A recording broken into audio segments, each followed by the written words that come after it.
Okay, so I want to quickly summarize this so that it will have its own video. Ne? Yesterday we broke down the role of the energy wheels or the chakras when a person is doing prayer work, right? So we broke down the bottom four and how they impact us. So now I'm just sitting there and I'm thinking this now makes sense. It makes so much sense. So in South Africa, we have a gender-based violence problem. We have normalized a single motherism problem. We have a deadbeat fathers problem. We have a teenage pregnancy problem. All of those things are a symptom and a byproduct of bestial masculinity being allowed to run rampant, to be allowed to run free and unchecked. So yesterday, when we did the breakdown of the root chakra, right? The root chakra and how it is more developed in males, it's less developed in women, and how this increases the capacity for survival in males in masculinity, meaning that this makes them survival driven, right? So they release testosterone while we release estrogen, right? And progesterone, right? So now, what's being survival driven means? Being survival driven means that a male knows that in the wild, in order for him to survive, he must be able to hunt, he must be able to kill other animals so that he will have food, right? So that he can have food. So now all the cultural systems that were put in place that were there to protect women and children, when they come out from being warriors and they come out from being hunters, they come back into the communities. And in order to survive inside of the community, he must learn, he must first be able to evolve his bestial nature to his celestial nature, right? Given the fact that in order for him to mate, he had to prove that he had evolved that nature, that he was no longer in his bestial, he was in his celestial, right? So bestial masculinity is focused on self survival, them surviving by themselves for themselves, right? So this is a masculinity that's operating in selfishness. What do they need? What do they want? And how do they get to it? Whereas celestial masculinity is one that's securing survival for themselves and other people. Like when you think of a gang leader, right? This is someone who has the livelihoods of other people. This guy is paying other people, right? So there are people underneath them, there are dependents, right? A father is responsible for the survival of his wife and his children. So now that means that the capacity to survive is not just here with themselves, but they are doing it on a communal level as well. So that's just the difference between the celestial masculine and the bestial masculine. And we see it with the requirements, right? The requirements for marriage, in that the man, number one, provisional strength, him being able to provide through income. This now was an indication of the fact that he had evolved, right? His bestial nature, that he could take care of other people other than himself, right? That he can take care of the family. And then the second requirement was that he has patience, right? Patience, because it's quite a long process, right? So now the people that are vetting him out are not the women, it's other males. These are the fathers, these are the uncles, these are the brothers that are vetting him out. You understand? So meaning that he had to prove himself, he had to give those indicators of I am able to tame my predatory nature, and that is the only time that he would ever be able to mate. So now, in his mind, it is a necessity. It is a necessity because the way in which we are wired and the way in which masculinity is wired, they cannot go without. It's a need. It's a need. It's a need. The whole intimacy thing, gratification thing, it's a need for them to mate. So they will go through the trouble because they want to mate. And now with that, and then love in itself was like a byproduct of that. This is like the stuff that's now happening chemically within the system, right? And because they can get away with it and lie down and have all their needs met and this and that, there is nothing inside of them that makes that activates that testosterone that, yo, if I don't do this, I'm not gonna survive. If I don't do this, I'm not gonna eat. If I don't do this, I'm gonna die. There's nothing that is activating that survival instinct. So what happens is it's now harming our communities, because now that fire or that animal nature, it's going to come out in very unpleasant ways.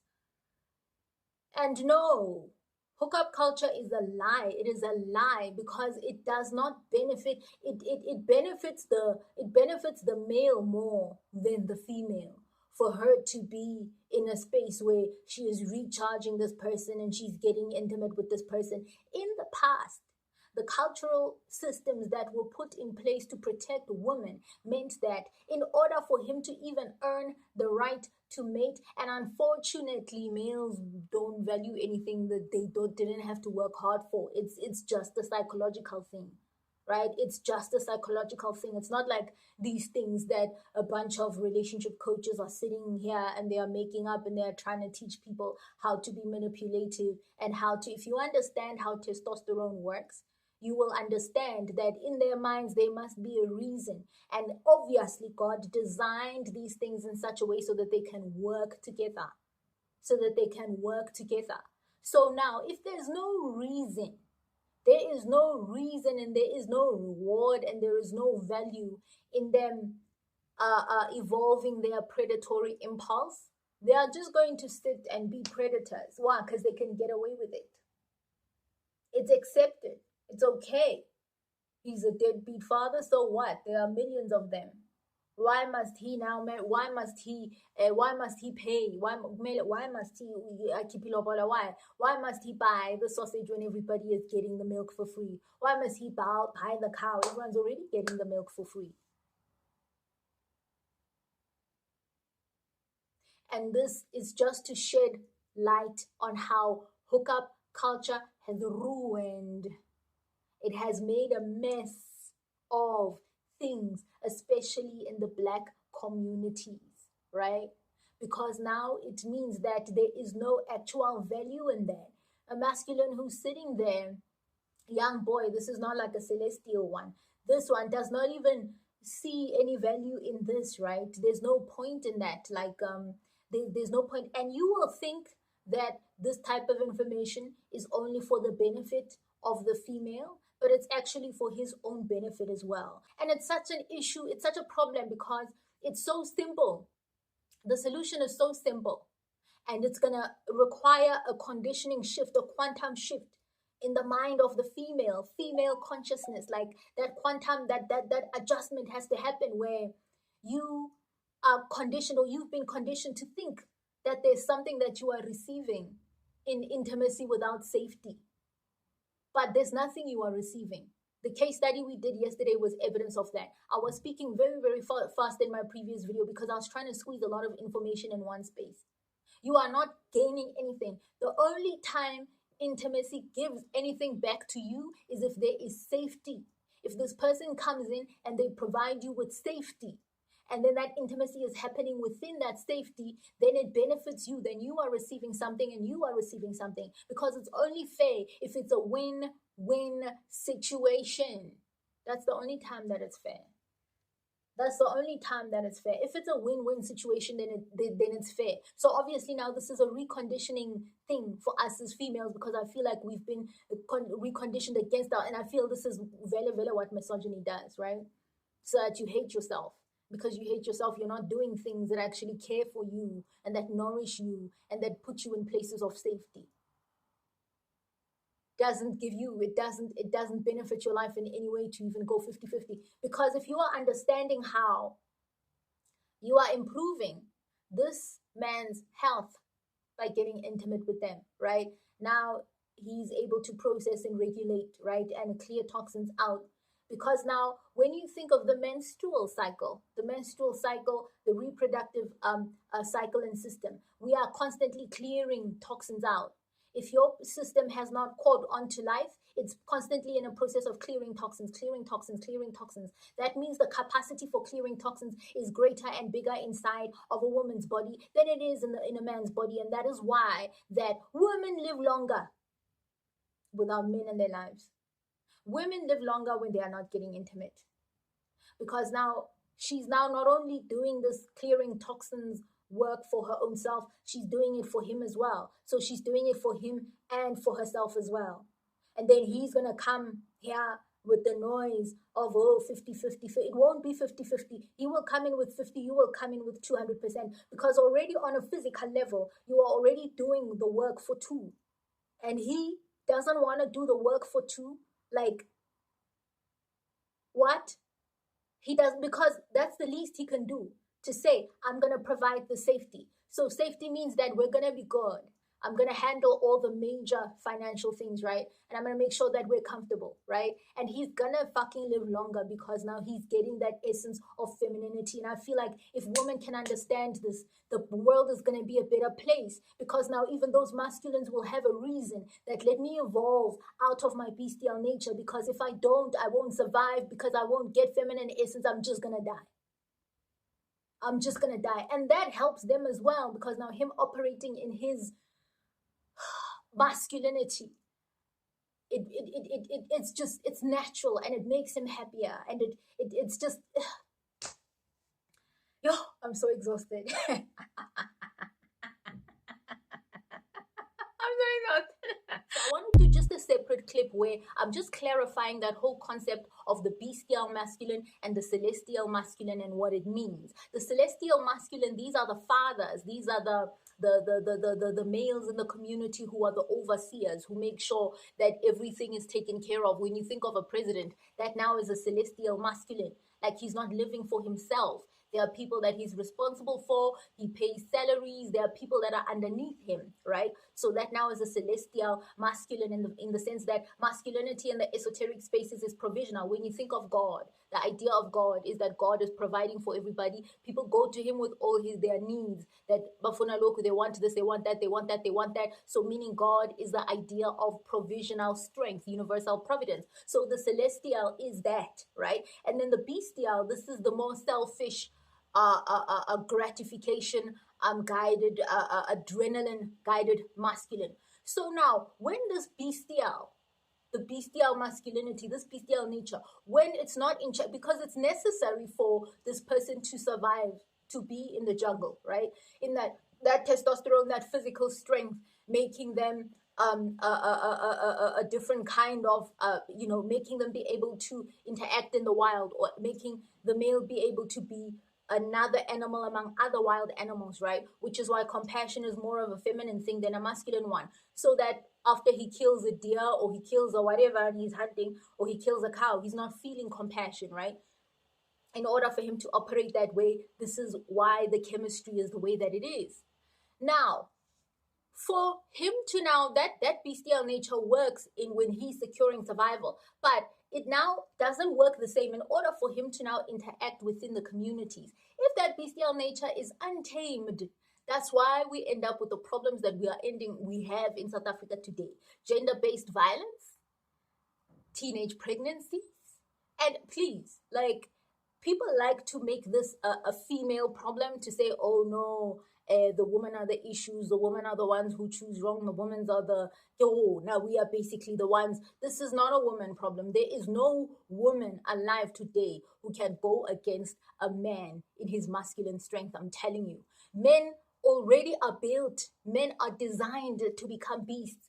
Do you understand that the man, he is top of the food chain, meaning that he is the most dangerous animal alive, because outside of the testosterone that he has with all the other wild animals, right, which are the bears, the gorillas, the lions, the tigers, the whatevers, he also has a brain, and this brain allows him to shoot animals dead. It allows him to put them in cages. It allows him to be on top of the food chain.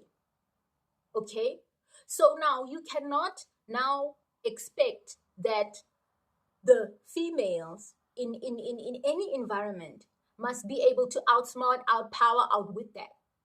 A man who is in his bestial or his animalistic nature, when that man is inside of the community, he is causing trouble. He is causing trouble, especially when there are no requirements, right? Survival requirements for him to live up to. He will create problems. All the cultural systems and the cultural structures that were put in place in the past, because something as simple as the institution of marriage, those things were there to protect the women and children from the animalistic nature of The man. Because they understood that the thing that helps him survive in the wild among other men is not the thing that is going to be allow him to survive here in the communities, or else there would be no communities. Everyone would be dead. There would be no community. So I think it's important for us to be able to go back to all of those systems and all of those processes, because even when we are thinking about how abantu think of ilobola manje, it defeats the entire purpose. It defeats the entire purpose. Okay, there was that need for, in order for that animalistic nature to be in a space where it is even eligible to mate, it had to go through all of those processes, and that helped to evolve and to develop him. So, meaning that even the quality of the relationships that this person gets into are better. But today, because there is no requirement for that, the male psychology doesn't see a point. There's just no point. It's useless. It's like, but why do I need to do this? Because, male psychology just means that these people are not wired to do something that they don't see any value in, that they do not see any purpose in. Why? Because that energy center or that gland or that wheel is survival driven. It is survival driven. So if it doesn't affect them in any way, they will not fix it, they will not align it, they will not do anything, right? So this is what we were detailing in the other video. I just want to give this one its own space and its own airtime, that I can do a short little summary of it and just break it down properly, because this is why we have the problems we have today. So yeah, like I was saying, one of the things that has been increasing or contributing to that GBV rate, that high gender-based violence rate, is hookup culture. Hookup culture is a lie. Hookup culture is a scam. And in this 10 minutes, I want to break down why it is a scam and why it is the reason why everything is falling apart. Okay, so the notes I've made here is just to explain to you that these are the requirements that had to be met in order for a masculine. Remember that masculinity is survival driven, right? So bestial masculinity is focused on self survival, them surviving by themselves for themselves, right? So this is a masculinity that's operating in selfishness. What do they need? What do they want? And how do they get to it? Whereas celestial masculinity is one that's securing survival for themselves and other people. Like when you think of a gang leader, right? This is someone who has the livelihoods of other people. This guy is paying other people, right? So there are people underneath them. There are dependents, right? A father is responsible for the survival of his wife and his children. So now that means that the capacity to survive is not just here with themselves, but they are doing it on a communal level as well. So that's just the difference between the celestial masculine and the bestial masculine. So now what happens is that the bestial masculine, right, if they never evolve to this, it means that they stay selfish. So a selfish masculine is just thinking about what they need, what they want. It doesn't matter who gets hurt in the process. Think about the killing an animal so that you can eat. I mean, a bestial masculine in that case can't feel some type of way about the death of the animal, right? Because they had to be the one on the survival end. Now, hookup culture is a scam in the sense that the case study that we did yesterday was evidence of that. That every single time a female gets intimate, there is a cost.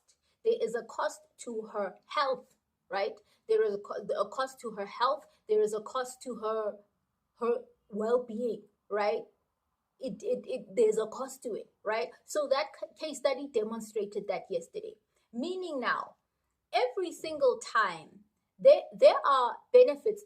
The person who receives the most value is the masculine, in the sense that there is scientific evidence of this, there is studies of this, that what happens is that when a male does not mate, right, for extended periods of time, they start developing, their immunity goes down, they start, blood pressure increases, they start having prostate health problems, their physicality. And this is scientifically sound, because a woman's body, we have the reserves, we are clearing toxins, we are processing toxins, right? Because within intimacy, what's happening is that a male is dumping, right?